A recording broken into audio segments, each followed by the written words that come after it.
હવે ગામડું ને શહેર એને જુદી કરવાની વાત હું એમ કહું પાપ કરે છે. શહેરમાં રહેવા આવનાર માણસ એ ક્યાંથી આવ્યો છે? હું કોંગ્રેસને પૂછું છું.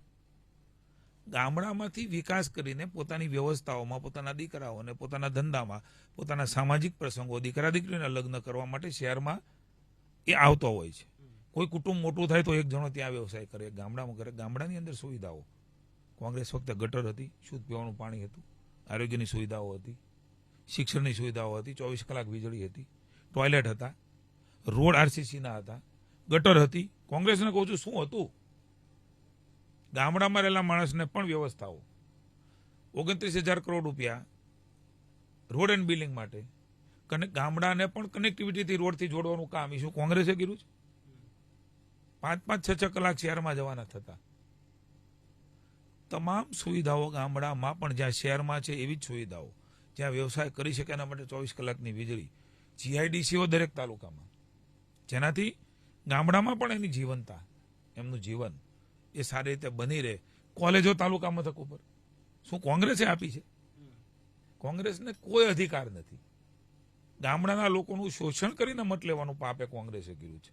અશુદ્ધ પીવાના પાણી અત્યાર સુધી આપ્યા છે. અહીંથી વળી જતા હોય એ દ્રશ્યો અમે જોયા છે વડીલોના.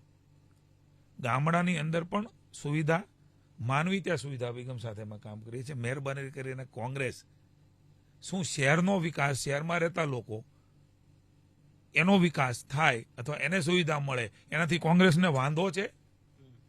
હું આપના માધ્યમથી પૂછું, કોંગ્રેસ જવાબ આપે. શું એને સુવિધા નથી આપવાની? તો કહી દે કે એને ન આપતા. એને પણ આપીએ છીએ, ગામડાને પણ આપીએ છીએ.